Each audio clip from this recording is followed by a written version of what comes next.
Hello everybody, I am Celeste. I have the website Lovinadogs. I am a certified Jan Fennel dog listener and I want to share my thoughts about the language of the dog, the communication of the dog on my YouTube channel. So I'm very happy you're here, you're listening to this little episode now, and today I wanted to talk a little about performance. Performance in us human beings and in the dogs, because I think performance is an interesting word when you talk about being a dog owner, dog communication, dog training, dog psychology, because in this world we live in today there's so many demands from everybody all the time. So if I go out and decide I want to have a dog, then I maybe have to find out what kind of breed do I want, what do I want to do with my dog, how many hours a day do I want the dog to be at home alone, etc., etc. But for me, the main thing is, how do I want to live my life with my dog? Maybe I want to be like a top performer in dog training, or maybe I just want to go for these small, silent, fantastic walks with my dog every day. Maybe that's my intention.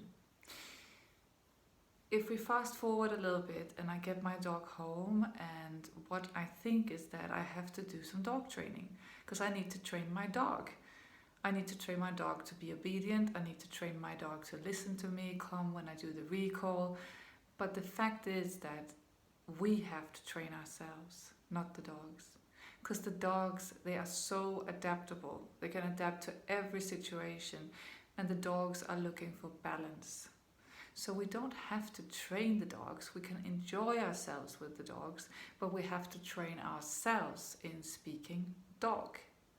For example, if I have a dog that barks all the time in my face and I start screaming at the dog, "Shut up, don't do that, sit down," the dog is gonna say, "Well, you look quite imbalanced, so I might bark a little bit more at you."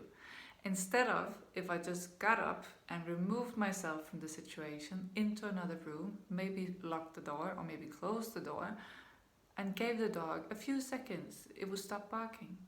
The dog will be like, "Oi, what happened? Why did she leave?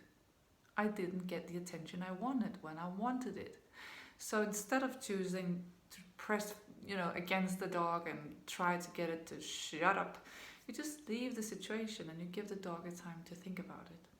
So how we behave, it's always us who has to change, because then the dog is able to change. But if we don't change, and if we don't start listening to what our dog has to say, this silent, subtle communication, and we just use our human language, which is talk, talk, talk, talk, talk, talk, talk, talk, talk, talk, which is not true either, because we can easily communicate without words with human beings as well. So what I want to say is that performance, you don't have to feel you have to perform being a dog owner. There's no demands for you to be at a certain level or a certain degree. The most important thing is, how do you feel inside? Why do you want the dog? What is important to you in your life with your dog? Because when you can answer these questions, you get more calm. And the calmer you get, the more calmer the dog you have. Because the dog is always responding to your state of mind. And I know it's a bit tricky, because we think we have to do all these courses, we think we have to do all this obedience, and maybe we want to, we think it's fun, and we can do it. But if the dog is not ready, if we are stressed and we have a dog that's stressed, then you might as well start over again, because it's not going to work out there on the training course. So if you have a puppy, which is like 12 weeks old, don't take it out on the big training courses. Wait a couple of months. Do the recall, call for the dog, give it a treat, give it a lot of love, but don't have all these expectations that it should be able to sit like this when it's 13 weeks, it should be able to wait for the food, it should be able to come exactly when you call for it. It's not a robot, it's a dog. And you have the whole life to train your dog or enjoy your dog with activities that you like. So don't have all these expectations, you don't have to be a performer.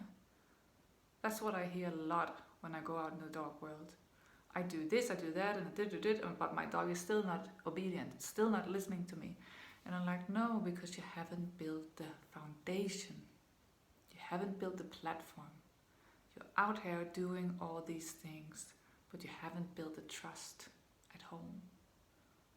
And it's exactly the same with us human beings.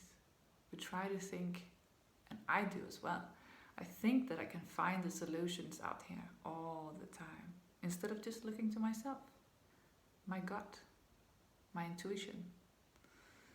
So this was a little bit about performance, and I hope you could follow my thoughts, but I think there's so many similarities because we have so many demands on ourselves, and then we put these demands on our dog as well, in a relationship with the dog, and that creates a lot of stress. And I'm going to talk more about stress, and I'm going to talk more about performance and balance and a lot of interesting topics. So I hope you're going to follow me here on the channel. Bye.